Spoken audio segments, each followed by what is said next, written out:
Bíblias abertas, irmãos, em Números, capítulo 21. Eu devo, nos próximos 40 minutos, se Deus quiser, concluir o nosso estudo neste precioso livro da Palavra de Deus. Irmãos, tem sido um desafio grande para o pastor preparar estes estudos, mas muito gratificante e edificante. E a gente espera que esse material é um material que a gente possa usar assim, durante bastante tempo no estudo com os irmãos da nossa igreja, outras vezes no futuro, e Deus sabe de que formas esse material poderá ser útil. Os irmãos sabem que a gente tem se esforçado na divulgação do material da igreja pelas redes sociais, pela internet, e temos tido resultado muito bom, tanto os cultos da manhã, tanto o culto da manhã quanto o culto da noite, domingo passado, no Facebook, já tinham tido mais de 120 acessos na segunda-feira. Eu não contei hoje para trazer o número atualizado. É uma coisa impressionante. E que a gente continue a se esforçar e no ano que vem melhorar ainda mais. É mesmo, viu? A irmã Delaine assistiu um dos cultos. Que legal. Manda um outro para ela. Veja, irmãos, que coisa maravilhosa. Que Deus permita a gente continuar investindo nisso em todas as formas de evangelismo. A gente vive no tempo de mídia, então a gente pode evangelizar pela mídia com a bênção de Deus sobre nós. Números 21, irmãos. Nós vamos pensar hoje nos últimos capítulos dos Números sobre alguns princípios importantes pelos quais Israel pôde vencer os seus inimigos terrenos e pelos quais a igreja vence os seus inimigos espirituais no tempo de hoje. E nós veremos, irmãos, a verdade é esta, que toda vitória que o povo de Deus alcança é uma vitória que vem por meios espirituais. Deus, muitas vezes, emprega o instrumento, o intermédio das coisas naturais e materiais, mas veja que até mesmo estas, quando vêm ao encontro exato das nossas necessidades, do tamanho certinho que a gente precisava, é uma forma pela qual Deus nos mostra que até sobre as coisas deste mundo Ele é Senhor, e que elas também estão debaixo do seu controle, mas que a ação de todas as coisas é espiritual, é sobrenatural. A ação de Deus neste mundo é uma realidade. A forma como o Espírito Santo atua no coração das pessoas é uma realidade. E nós não podemos, irmãos, nos esquecer disto, pois que quando a gente se esquece disto, a gente corre o risco de, centímetro a centímetro, ir cedendo espaço do nosso coração para a incredulidade. Mas é exatamente a incredulidade que nos afasta de forma tão perigosa dos propósitos de Deus para a nossa vida. Meus irmãos, minhas irmãs, nós temos, e Deus nos ajude a ser sempre pessoas de fé em tudo que nós fazemos, sem abrir espaço para a incredulidade. Ela já está no coração da gente, ela é pega ao nosso coração, ela é agarrada ali. Mas se nós buscarmos a ajuda do Senhor, ela não vai dominar sobre o nosso coração, sobre a nossa mente, na nossa família, na nossa vida cristã, na nossa igreja. Meus irmãos, eu já falei isso aqui algumas vezes, estudando números, né? Mas eu tenho que falar, o maior perigo que existe para uma igreja é ela ceder a sua fé para a incredulidade. Porque se isso acontece, irmãos, a igreja perdeu completamente a razão de existir. Perdeu completamente a razão de existir. A gente existe pela fé, a gente trabalha para a fé, a gente prega a fé, e tudo que a gente alcança é pela fé no Senhor. Foi assim com Israel no deserto, é assim com a gente neste mundo. Veja aí capítulo 21. Capítulo 21, de 1 a 3, fala sobre a vitória do povo de Israel sobre o rei de Arade. É assim que está o título na sua Bíblia? Derrota do rei de Arade. Capítulo 21, verso 21 em diante, até 30, é a vitória sobre Seom, rei de Esbom. E capítulo 21, 31 até 35, é a vitória sobre Og, rei de Bazã. Nós não vamos poder nos deter muitos nos detalhes disso, irmãos, porque a gente quer concluir esse estudo em números. Mas o que a gente consegue aprender? Todos esses três reinos e os outros que ainda virão sob a liderança de Josué, foram conquistados, todos esses reinos eram reinos estabelecidos, centenários, cidades muradas, daquelas que os incrédulos de antes tinham descrito como muralhas que chegavam até o céu, exércitos, cavalos, armas, espadas, lanças, flechas, tudo isso já estava presente naquele período da história. Eles tinham, é isso que eu quero dizer, muito maiores condições de vencer aos olhos humanos, um povo que tinha uma estrutura precária, vivendo no deserto, açoitados pelas doenças, infelizmente divididos entre si por causa dos pecados, tomados de vez em quando por pragas, como a gente já viu. Aos olhos humanos, qualquer pessoa que visse isso não daria vitória ao povo de Israel. Basta a gente olhar para o mundo em que a gente vive.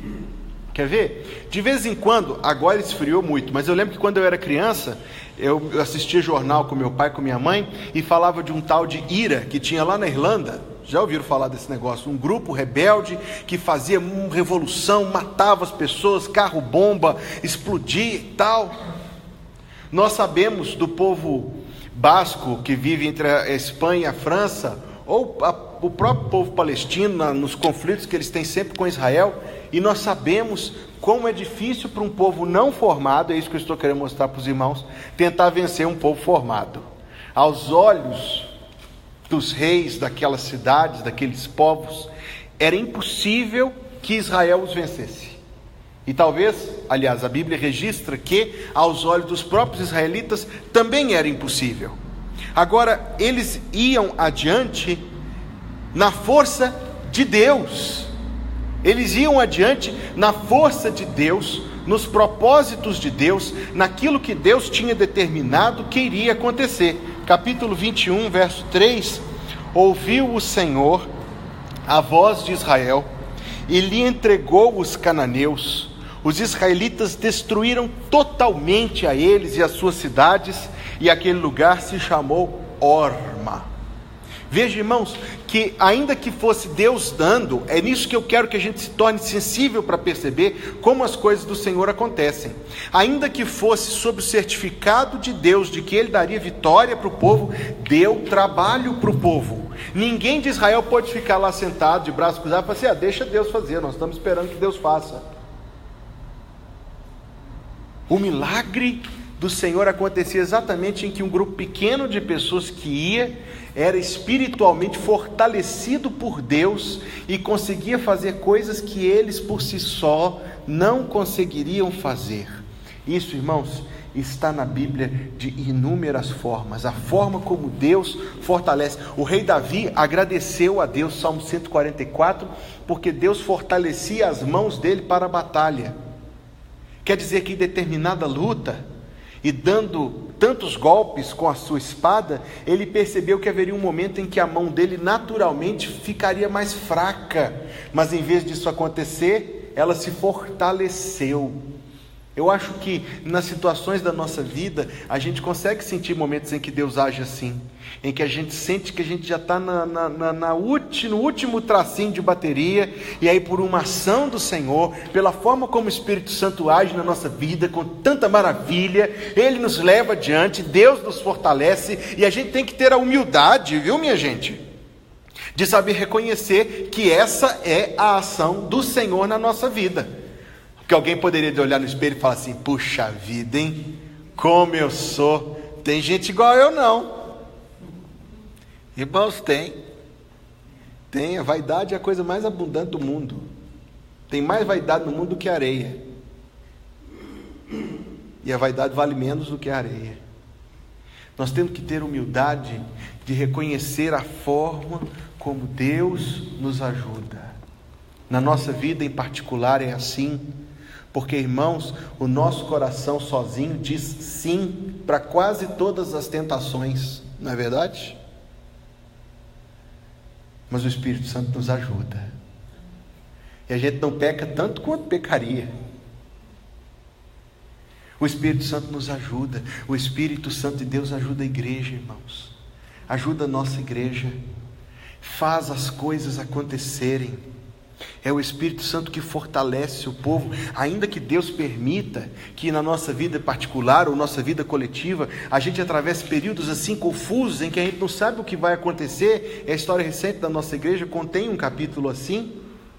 É porque Deus, o nosso Deus santo e fiel e poderoso, sabe por que caminhos, Ele sabe, a gente não sabe, mas Ele sabe quais são os caminhos de subida, de descida, uns suaves e outros pedregosos, mas que nos levam àquilo que o Senhor quer. Irmãos, é o Espírito Santo quem fortalece as pessoas, quem as une com propósitos espirituais extraordinários, e não somente isso, mas faz a coisa acontecer. E não somente faz a coisa acontecer, mas faz a coisa frutificar. Agora, eu digo de novo, isto somente vem, meus irmãos e minhas irmãs, quando nós somos sinceros, piedosos, espirituais, pessoas de oração, pessoas que não vão trocar as coisas de Deus pelas coisas deste mundo. Deus se alegra, Deus se agrada em fortalecer esse tipo de trabalho. Todas as vezes que Israel andou humilde com o Senhor, Deus fez coisas extraordinárias por eles. Em Deus faremos proezas. Veja o que acontece ali no capítulo 21, verso 21 em diante, só para considerar a forma como o mundo daquele tempo é parecidíssima com o mundo de hoje. Então Israel mandou mensageiros a Seom, rei dos amorreus, dizendo: deixa-me passar pela tua terra, não nos desviaremos pelos campos nem pelas vinhas, as águas dos poços não beberemos, iremos pela estrada real até que passemos o teu país.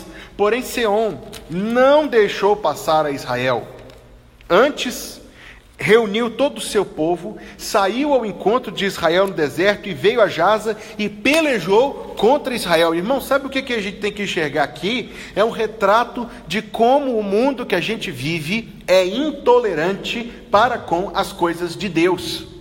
Intolerante para com as coisas de Deus.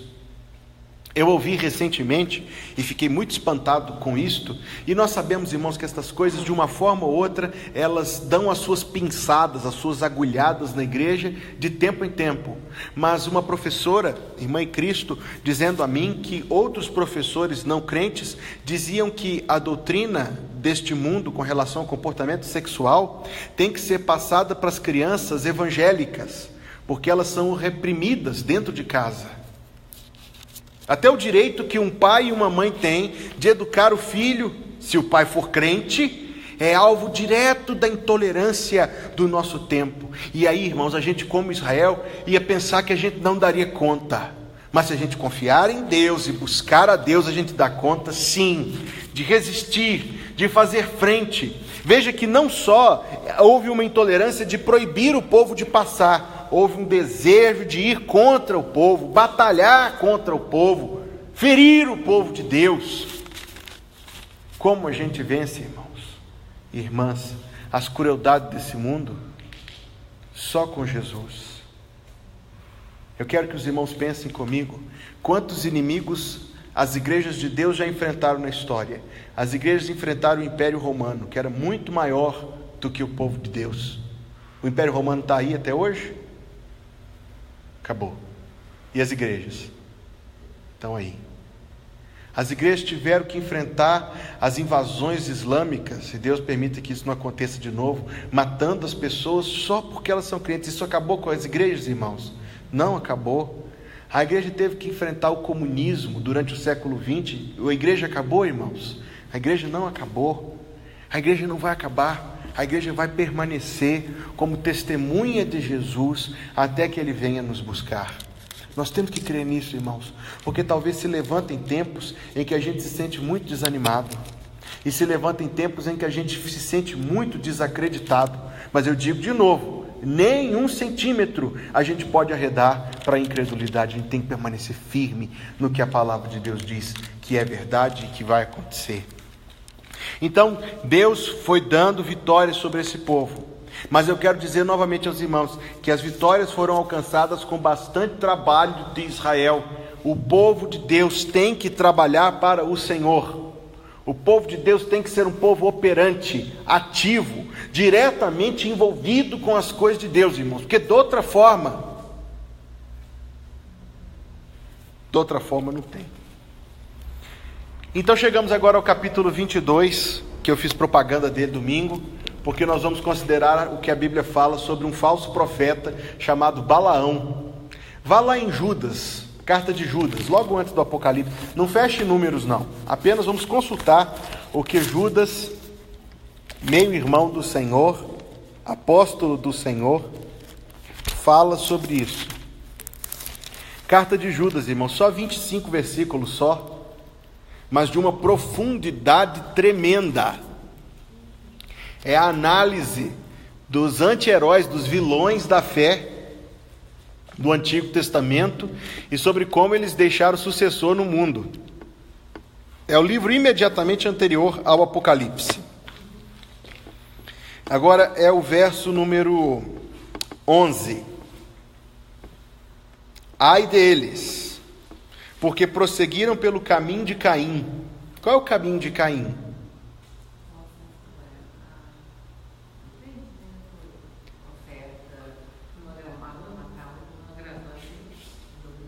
Qual é o caminho de Caim? Lembra que Deus falou pessoalmente com Caim: Caim, não faça isso. E Caim rejeitou a palavra de Deus. Esse é o caminho de Caim. Pessoas que rejeitam a palavra de Deus. Eles se prosseguiram pelo caminho de Caim e, movidos de ganância, se precipitaram no erro de Balaão. O erro de Balaão. E pereceram na revolta de Corá. Um bombom para quem me disser qual foi a revolta de Corá. Nós já estudamos em número já. Não, um só de cada vez. Corá foi o homem que quis usurpar o sacerdócio. Ele disse assim: por que só Arão e a família dele? Nós também vamos. E aí Deus os julgou quando abriu a terra debaixo deles e a terra os engoliu. Lembraram-se, né? Então nós sabemos Caim e nós sabemos também Corá. Lembramos de Corá. E agora nós precisamos ver qual é o erro de Balaão. Movidos pela ganância, Judas escreveu. A situação é o seguinte: o inimigo de Israel, então eles já tinham vencido 3 reis naquele caminho, e tinha um 4º rei chamado Balaque. Balaque era rei de Moabe. E aí esse rei teve um discernimento que os outros não tiveram, porque os outros reis pensaram o seguinte: não, o povo anterior a mim perdeu porque eles cometeram algum erro, então eu vou fortalecer o exército, eu vou fortificar o meu exército, vou aumentar o número de soldados. E assim foi tendo derrota atrás de derrota atrás de derrota.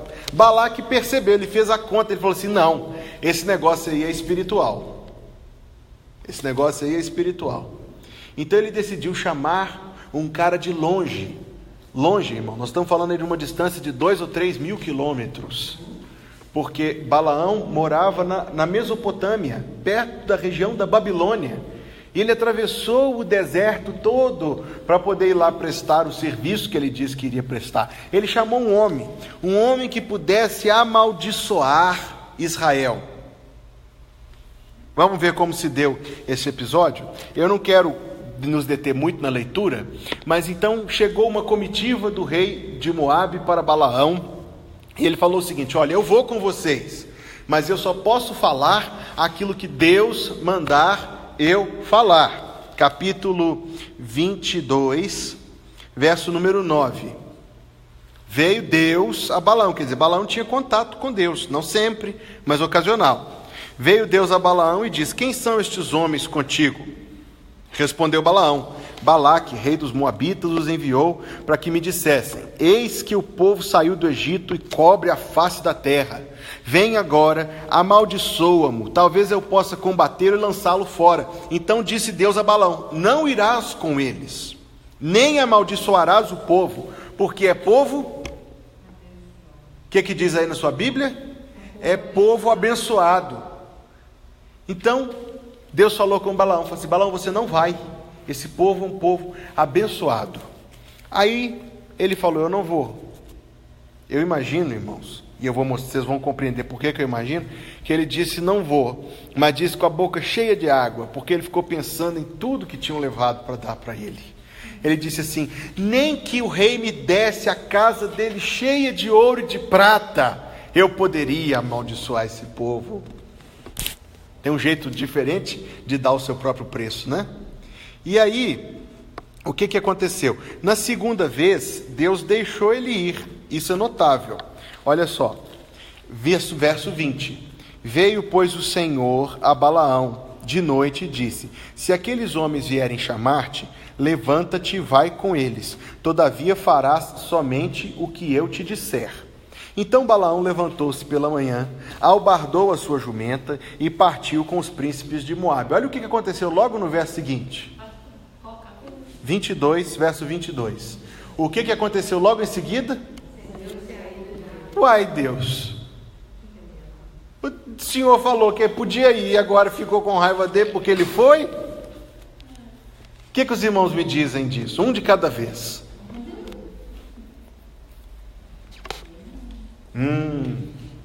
Há algo aqui que só Deus pode ver, que acendeu a ira do Senhor. Nós não podemos tentar ser mais sábios que Deus, irmãos, e nem jamais achar que há erros na Bíblia, porque não os há. Há algo no coração de Balaão que nós não sabemos o que foi, mas podemos imaginar, e nós vamos chegar a isso daqui a pouco, que acendeu a ira do Senhor. Olha que coisa tremenda. Veja só, irmãos, Balaão certamente se levantou ali, conquanto o texto não nos diga, diz que Deus se irou contra ele. Ele se levantou ali desejando o seguinte: então eu chego lá. Deus tinha dito a ele antes que ele não iria amaldiçoar, correto? O cara tinha dito antes ainda que ele só ia ganhar din-din se ele amaldiçoasse, correto? Mas ele pensou assim: vai que Deus muda de ideia, né? Que se Deus mudar de ideia, eu vou ganhar o din-din, o ouro e a prata. Essa ambição, o próprio Judas nos ajuda a entender isso, que o erro de Balaão foi um erro movido por ganância. Essa ambição era uma ambição que provoca a ira de Deus. Irmãos, as pessoas desse mundo, que amam as riquezas desse mundo, não têm em vista que grande mal elas estão atraindo para si. Eu sei que isso não é da Bíblia, mas eu acho que muitos conhecem a história do rei Midas, não conhecem? E o rei Midas, ele desejou que a mão dele, tudo que a mão dele tocasse, virasse ouro. Conhece essa história? Então tudo que ele tocava virava ouro, e aí ele descobriu que a comida que ele comia virava ouro antes de chegar na boca. E rico como ninguém, morreu de fome, porque a comida que encostasse os dentes virava ouro. As pessoas desse mundo, que amam as riquezas, não sabem que risco elas se colocam no mundo espiritual. E isso, irmãos, eu quero dizer de novo aos irmãos, tá uma coisa muito pega ao coração da gente, porque a gente liga a televisão e fala assim que o prêmio da Mega Sena está em ninguém sabe, que bom. O prêmio da Mega Sena está, eu também não sei, mas coloca valores fabulosos, 60 milhões, 80 milhões, 120 milhões. E, irmãos, de uma forma ou outra, a gente pensa assim, devagarzinho: o que eu faria com essa grana toda? Machado de Assis, escritor brasileiro, disse que o dinheiro, só conversar dele já atiça o gosto. Olha para você ver. Deus se opôs ferrenhamente a essa ambição, essa ganância de Balaão, porque na essência não era só o amor ao dinheiro, mas o desejo de usar das coisas de Deus para se enriquecer. Irmão e irmã, o profeta da teologia da prosperidade, dessas igrejas, falsas igrejas que pregam o falso evangelho, o profeta delas é Balaão, o Deus delas é Mamon. Eu quero dizer aos irmãos que na Bíblia está escrito assim: tudo isso te darei, se prostrado me adorares. Mas estas palavras saíram da boca de quem? De Satanás, e não de Deus. Não foi Deus quem disse: tudo isso te darei se me adorares. Quem disse isso foi Satanás. Balaão acreditou por um segundo que ele poderia fazer uso das coisas de Deus e obter grande benefício delas. Ele estava tão enfatuado com este sentimento que ele não viu a presença de Deus no caminho dele. É o episódio da jumenta que a gente ouve falar, e é uma das coisas mais conhecidas do Antigo Testamento. Jesus, o anjo do Senhor, se pôs lá Verso 22, acendeu-se a ira de Deus porque ele se foi, e o anjo do Senhor pôs-se-lhe no caminho Meu Deus do céu, imagina isso, irmãos, porque se tem uma coisa maravilhosa no Evangelho, é que diz que Deus é por nós, mas imagina que situação desesperadora Deus ser contra, e Deus foi contra, Deus era contra Balaão, naquele momento, e naquela ação, e naquela atitude, e é contra todos os que seguem o mesmo caminho que Balaão abriu. A jumenta viu o Senhor, Balaão não viu. 3 vezes a jumenta, desesperoso, porque o que o jumento vai saber como fazer? E a Bíblia nos diz que o Senhor fez falar a jumenta. Aí Balaão, irmãos, se arrependeu, mas de maneira muito, veja só, verso 32, o anjo do Senhor lhe disse: por que espancaste a jumenta 3 vezes? Eu saí como teu adversário, porque o teu caminho é perverso diante de mim. 34, então Balaão disse ao anjo do Senhor: pequei, porque não soube que estavas neste caminho para te opores a mim. Agora, se te parece mal aos teus olhos, voltarei. E o anjo do Senhor disse: vai. Veja que Deus manteve a palavra de antes. Vai, mas somente aquilo que eu te disser. Somente isso, irmãos. Somente aquilo que eu te disser, isso falarás. Ele se encontrou com o rei de Moabe. E o que a gente precisa perceber nesse capítulo 22, 23 e 24 é que eles andaram juntos grandes distâncias. E o pecado não tem limite para ele se esforçar para fazer maldade. É uma coisa impressionante. Ele chegou em determinado lugar e olhou o povo. E Deus, em vez de amaldiçoar, mandou Balaão abençoar o povo. Vamos falar disso daqui a pouco. Então o rei, em vez de entender o recado, e o próprio Balaão, em vez de entender o que Deus estava mandando ele fazer, insistiu, falou assim: não, vamos para outro lugar. E foram para outro lugar e fizeram sacrifício, querendo comprar os interesses de Deus. Foram para um terceiro lugar, querendo manipular Deus, e Deus não se deixa manipular. Veja aí capítulo 23, verso 19, é fascinante o que Deus diz aí, ainda que diga pela boca do próprio Balaão. Deus diz assim, 23, 19. Fiquem com a Bíblia aberta sempre, irmãos, para a gente poder acompanhar juntos. Deus não é homem para que minta, nem filho de homem para que se arrependa. Porventura, tendo ele prometido, não o fará? O recado que Deus deu: vocês estão tentando me pressionar, diz Deus, a mudar de ideia. Eu não sou homem para mentir.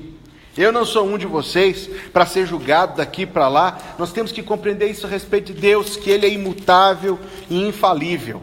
E por fim, irmãos, depois que o rei desistiu, Balaão ainda deu uma quarta profecia extraordinária sobre Jesus Cristo, sobre a forma como Deus está presente no seu povo. E aí ele foi embora. Entretanto, em todas estas coisas, Balaão pecou, porque ele continuou movido por um desejo carnal e cedeu a esse desejo e agiu de forma irreverente para com Deus. Tanto é que mais adiante lá, Moisés manda matá-lo. Esse capítulo, porém, irmãos, traz para nós algumas lições espirituais. Este episódio traz algumas lições espirituais de grande importância. A primeira delas: nós, como igreja do Senhor, e nós enquanto crentes, não somente enquanto parte da nossa igreja, mas individualmente como cristãos, não devemos recear das ações de Satanás e nem dos artifícios das trevas. O que eu estou querendo dizer com isto? É a mesma doutrina que o apóstolo Paulo trouxe lá na carta aos Coríntios, que as coisas dos demônios não têm poder na nossa vida. Satanás, ele escreveu, 1 de João, escreve: não tem condições nem poder de nos tocar. E por isso também, nós não devemos ser pessoas cheias de superstição, como se a gente tivesse que temer os feitiços que se fazem em certa religião, as pragas que alguém roga, macumba e coisas parecidas com estas. Não porque, veja agora o que eu quero dizer aos irmãos, não porque elas sejam brinquedo, porque não são. As pessoas que se envolvem com estas coisas estão se envolvendo diretamente com o demônio, com os demônios. Não existe um só, não, com os demônios. mas porque nós, que com estas coisas não nos envolveremos, estamos guardados pela proteção do Senhor. É notável como isso mexe, porque a nossa cultura, e eu acho que não é só a cultura não, o nosso coração tem muito de supersticioso, e aí as pessoas chegam para o pastor e falam assim: mas pastor, aquela coisa lá aconteceu, que eu vi acontecer, como é que o senhor me explica? Nem tudo a gente consegue explicar, viu, irmãos? Aliás, a maioria das coisas eu não tenho condições de explicar para os irmãos, mas tenho condições de afirmar na palavra de Deus que nós, que não nos envolveremos com estas coisas, estamos protegidos pelo Senhor dos malefícios de todas elas. Veja, por exemplo, se algum irmão ou irmã aqui tem o costume de ler horóscopo, eu aconselho pastoralmente a abandonar essa prática. Horóscopo. Deixa eu falar claro, porque está gravando. Vai que eu tentei falar com bom humor. Se algum irmão ou irmã tem o costume de ler horóscopo, eu pastoralmente aconselho os irmãos a abandonar essa prática. Por várias razões. A primeira delas é que você está se fazendo de bobo. Porque a maioria das pessoas que escrevem estas coisas, eu não sei quem me falou que conheceu alguém, acho que foi meu pai. Ele disse que conheceu uma pessoa que ele tinha vários jornais antigos guardados em casa, e ele vivia disso. Então ele recortava um antigo lá de 1990 e tantos, e aí misturava assim e fazia, sem se dedicar ao trabalho. Eu quero dizer aos irmãos que existe muito cafajeste nesse ramo, gente que, como Balaão, quer lucrar com a superstição das pessoas. Mas eu quero também dizer aos irmãos, e você está pensando assim, então o pastor está falando que se a gente for num astrólogo sério, a gente pode ir. Não, irmão, não estou dizendo isso. Eu estou dizendo que nós, e esse conselho se repete na lei de Deus várias vezes, não vamos nos envolver com nenhuma forma de feitiçaria, porque o contato da feitiçaria é um contato com os demônios, tá certo? Ai, pastor, mas então se fizer macumba lá, irmãos, nós estamos protegidos pelo Senhor. Números capítulo 23, verso número 23, é o texto que diz assim: pois contra Jacó, mas é Jacó, tem a ver com a gente esse texto? Tem, nós somos a igreja do Senhor, nós somos Israel de Deus. Pois contra Jacó não vale encantamento, nem adivinhação contra Israel. Guarda esse texto aí no seu coração. Mas o fato, irmãos, de nós estarmos protegidos por elas, não quer dizer que nós podemos brincar com elas e expor Deus ao ridículo. Nós não podemos fazer isto, exatamente porque já nos foi revelada a realidade da situação em toda a sua gravidade, é que nós fugimos destas coisas, não por temê-las, mas por reconhecermos a maldade inerente a elas e a forma como elas são enganosas. Eu recebi aqui na nossa igreja uma vez, uma pessoa do bairro, que dizendo-se evangélica e que inclusive tinha feito um curso de teologia. Irmãos, veja como as coisas são espantáveis. Ela estava fora da igreja porque numa doença ela começou a procurar a ajuda dos espíritos num centro espírita. Eu procurei primeiro me certificar de que era realmente uma pessoa convertida, porque ou ela estava muito fraca na fé, e de fato era o caso, ou era uma pessoa sem nenhum discernimento, embora tivesse estudado teologia. Para que isso vale, não me asseguro dizer. Repita aos irmãos, esses tipos de artifícios das trevas são artifícios que não devem nos enganar, não devem nos trazer confusão.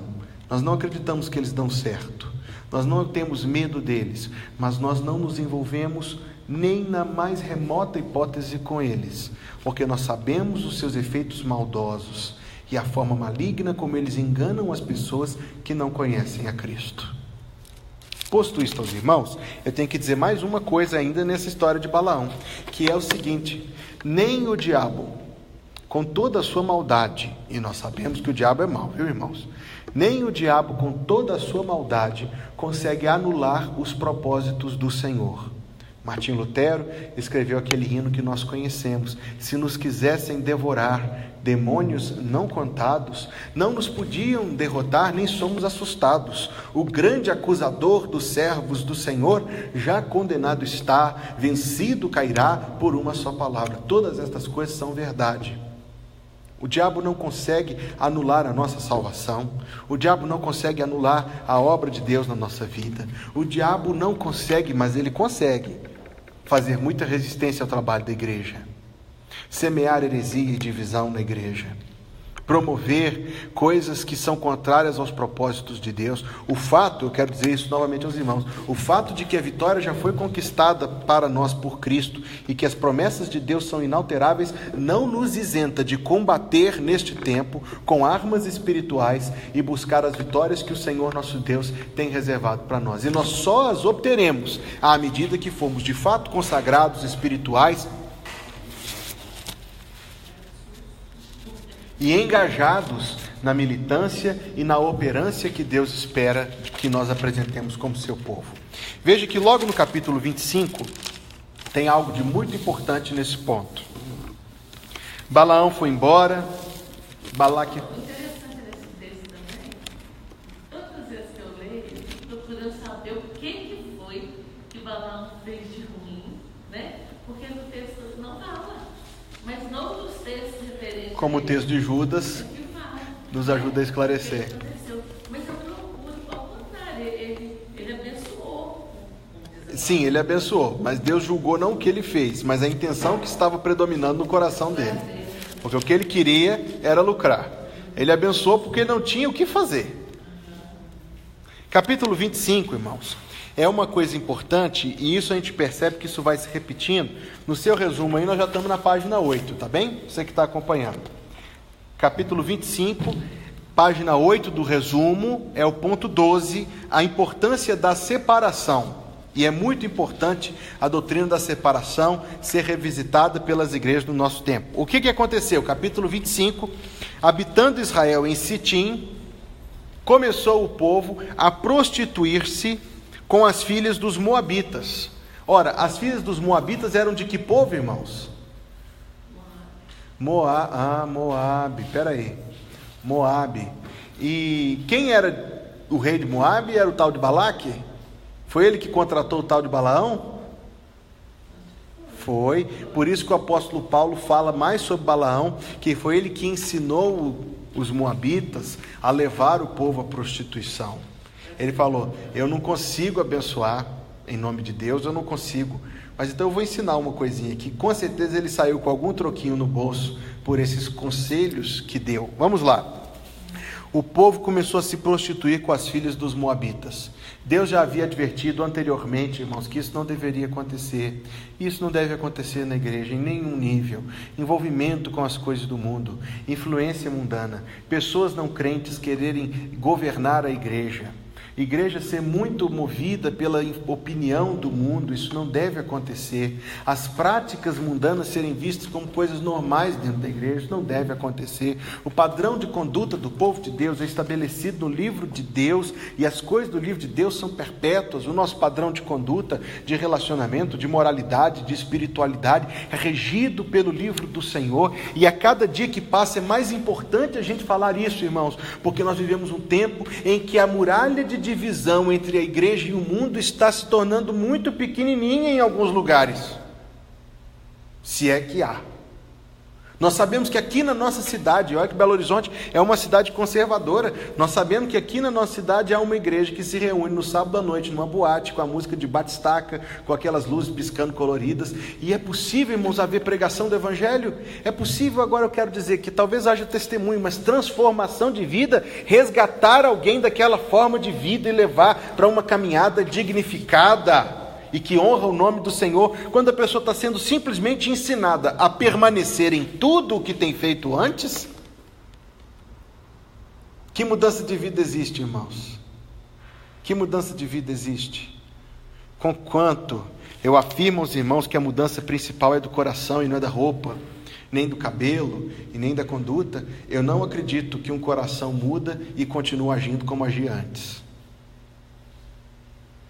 Não quero aqui parecer soar legalista, porque não é esse o nosso ponto.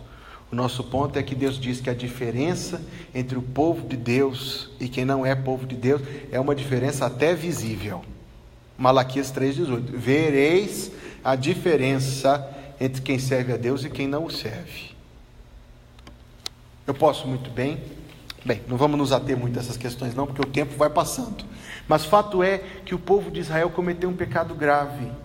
na artimanha de Balaão e nas suas próprias cobiças carnais, elas convidaram o povo aos sacrifícios dos seus deuses, e o povo comeu e inclinou-se aos deuses delas. Irmãos, todos os cultos idólatras da Bíblia, isso é tão interessante de notar, é que os cultos idólatras, as idolatrias, as feitiçarias, toda forma de prostituição espiritual era precedida de grandes festas, cheias de alimento e de dança e de fartura e de alegria. Lembra-se da morte de Sansão? Foi num templo em que estava acontecendo uma festa, uma esbórnia. Lembra-se do bezerro de ouro? O culto do bezerro de ouro foi precedido novamente de uma grande, um carnaval, porque a obra do Espírito Santo é moderação, a obra do Espírito Santo é domínio próprio, a obra do Espírito Santo é equilíbrio entre todos os prazeres da vida. A obra do Espírito Santo consiste em nos cercar a mente de sabedoria e de nos dar limites razoáveis dados pelo próprio Deus à nossa vida. Tudo que é idolatria é carnaval, é esbórnia, é festa, é comelança. As coisas de Deus são mais moderadas. E essa moderação, se não está presente na nossa vida como deveria, deve estar. Uma vez um jovem cristão me perguntou assim: pastor, por que o senhor ensina aqui na igreja? Foi aqui, Hugo? Já não dizer se foi aqui ou se foi outro lugar. Mas o jovem me disse: pastor, por que o senhor ensina que é pecado ficar? Ele me disse: eu não vejo problema nenhum em ficar. Você fica ali, depois você fica lá, depois você fica ali, depois você fica lá. Aí eu disse a ele assim: meu filho, o que acontece com você se você comer muito? Eu fico cheio. Mas se você comer muito hoje, comer muito amanhã, comer muito depois de amanhã, comer muito todo dia, eu falei assim: eu vou engordar. Eu falei: pois é. E o que acontece se você gastar muito? Você viu uma camisa, você compra. Você viu um relógio, você compra. Você viu um sapato, você compra. Um cinto, você compra. Um livro, você compra. Um carro, você compra. Uma casa, você compra. Uma fazenda, você compra. Um iate, você compra. Aí eu falei assim: uai, eu tenho que ter muito dinheiro. Eu falei: ou então eu vou ficar endividado. Eu falei: pois é. Tudo na vida que nos é dado por Deus tem que ser recebido dentro das regras que Deus dá, para que a gente seja moderado, contido, que a gente possa demonstrar essa presença do Espírito Santo na nossa vida pelo domínio próprio, que há muitas Bíblias antigas chamam de temperança. Israel cometeu o pecado de idolatria, de prostituição, de desequilíbrio. Deus os julgou de forma terrível e justa. O que aconteceu foi o seguinte, verso 4. Disse o Senhor: toma todos os cabeças do povo e enforca-os ao Senhor ao ar livre. Nós sabemos, irmãos, quão duro era o expediente com Israel no deserto, mas porque eles eram uma igreja em que nem todo mundo era convertido. E era, além de uma igreja, uma nação. A ardente ira do Senhor se retirará de Israel. E aí acontece um episódio digno de nota, para a gente ver como é o coração quando ele está espiritualmente frio. Verso 6. Um homem dos filhos de Israel veio e trouxe aos seus irmãos uma midianita perante os olhos de Moisés e toda a congregação dos filhos de Israel, enquanto eles choravam diante da tenda da congregação. Vendo isso, Finéias, filho de Eleazar, o filho de Arão, o sacerdote, levantou-se do meio da congregação e, pegando uma lança, foi após o homem israelita até o interior da tenda e os atravessou, ao homem israelita e à mulher, a ambos pelo ventre. Cruzes. E a praga cessou. O que tinha acontecido ali, meus irmãos? Simples. Aquele homem viu o pecado e viu a condenação do pecado e viu o quanto o povo estava sofrendo por causa do pecado, mas disse: estou nem aí. Enquanto o povo chorava, ele levou a mulher midianita para dentro da tenda dele. Enquanto ele viu antes disso o juízo de Deus sobre os cabeças do povo, ele disse: não é comigo. Irmãos, o coração espiritualmente frio não tem limites para a sua frieza. É cada vez mais congelante, é cada vez mais indiferente, é cada vez mais insensível. Quando a gente percebe os primeiros sinais de frieza na vida cristã de alguém, a gente tem que orar muito por essa pessoa. E se a pessoa for a gente tem que orar o dobro, para que Deus queira ter misericórdia de nós e nos ajudar. Pois quão grande perigo, irmãos, quão grande perigo, irmãs, é a gente deixar o nosso coração relaxar nas coisas de Deus. Vamos concluir o nosso estudo dos Números, capítulo 27, verso número 12.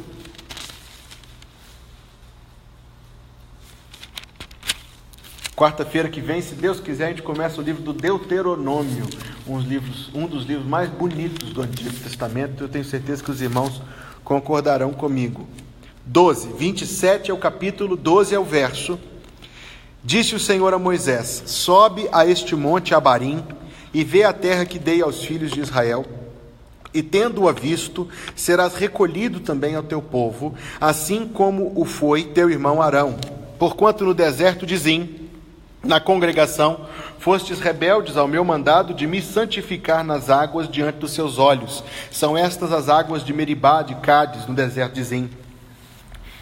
Então disse, agora vamos parar por aqui. Irmão e irmã, imagina se você ouve essa palavra de Deus. Deus chega assim e fala assim: Hugo, você está vivendo agora os últimos dias da sua vida. Olha lá, você não vai chegar, o povo vai chegar, mas você não vai, e a sua vida vai acabar. Qual seria a última coisa que você, ouvindo isso, qual seria a coisa que você diria para Deus? Alguém ia dizer assim: Senhor, deixa eu ficar mais um pouquinho, Senhor.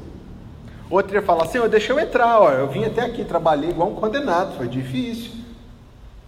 Talvez alguém dissesse para Deus assim: Senhor, como eu estou ansioso de entrar na tua presença. Ou alguém dissesse assim: Senhor, obrigado por tudo até aqui. Mas o coração de Moisés era um coração singular, irmãos, um coração de Deus, porque ele ouve de Deus que ele ia morrer, e a oração que ele faz é a seguinte: o Senhor, autor e conservador de toda a vida, ponha um homem. Gente, o quanto que Moisés amava esse povo, o quanto que Moisés amava esse povo, está além da nossa compreensão. Isso só é entendido na medida em que a gente entende que Moisés era um tipo de Cristo, que amava Israel assim como Jesus ama a igreja, ou se nem tanto, mas bastante.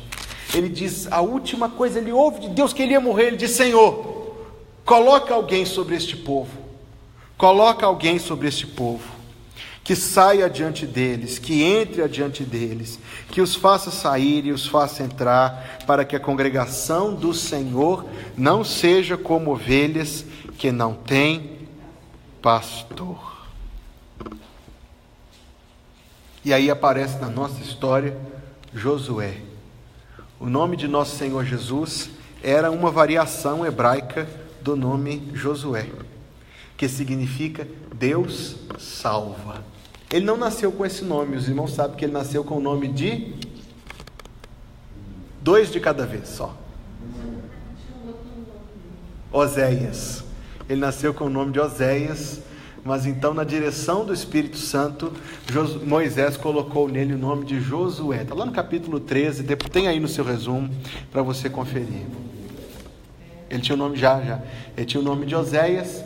Moisés mudou o nome dele para Deus salva. Certamente, irmãos, Moisés, instruído por Deus, quanto de alguma forma que nós não sabemos como, que Josué seria o seu sucessor. Josué passa a ser um tipo de Cristo, em certa limitação. Josué foi um profeta, irmãos? Só 5 de cada vez. Todos os juízes foram profetas a uma certa extensão. Josué foi um profeta. Josué foi um juiz? Sim. Ele foi um sacerdote? Não. O sacerdócio já tinha sido instituído direitinho. Ele foi mediador da aliança, igual Moisés? Ele sucedeu Moisés enquanto mediador da aliança? Enquanto mediador, não. Quem sucedeu Moisés como mediador da aliança? O Senhor Jesus, mediador de uma nova aliança. O que nós temos que saber sobre Josué, e aqui a gente vai caminhar para o fim de Números, está no verso 18. O Senhor disse a Moisés: toma Josué, filho de Num, homem, o que diz aí? Capítulo 27, verso 18. Homem.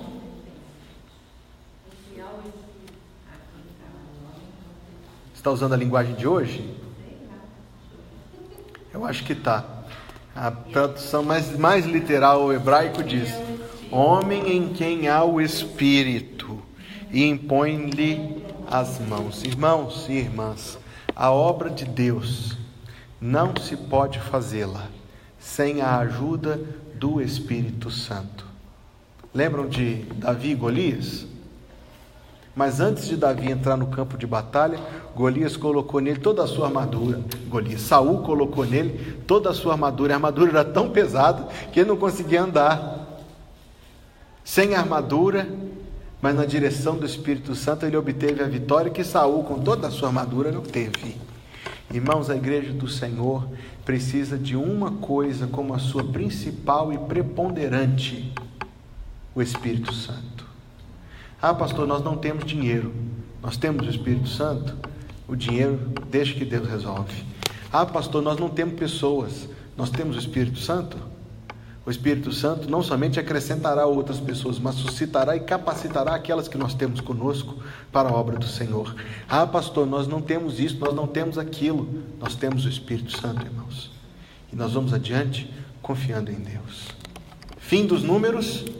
Deus manda recensear o povo. Levantam-se os números. Já tinham morrido quase todos os que tinham saído do Egito, exceto Moisés, Josué e Calebe. Uma geração segunda se levantou, quase do mesmo número que a geração que saiu. A diferença era pequena. E aí eles se acampam à beira do rio Jordão, recebem de Deus várias ordens. Não podemos nos deter nessas ordens. E aí quarta-feira que vem começa o Deuteronômio. Irmãos, apenas para os irmãos saberem, domingo que vem e nos próximos 3 domingos, 14, 21 e 28, nos cultos da manhã, Deus o permitindo, eu vou pregar 3 mensagens sobre a doutrina do Espírito Santo, que eu acredito que serão de muita instrução e edificação. Eu espero que sejam. Serão transmitidos ao vivo e aí qualquer pessoa pode ouvir também. Sempre compartilhe, curte, mande para os seus contatos. Amém?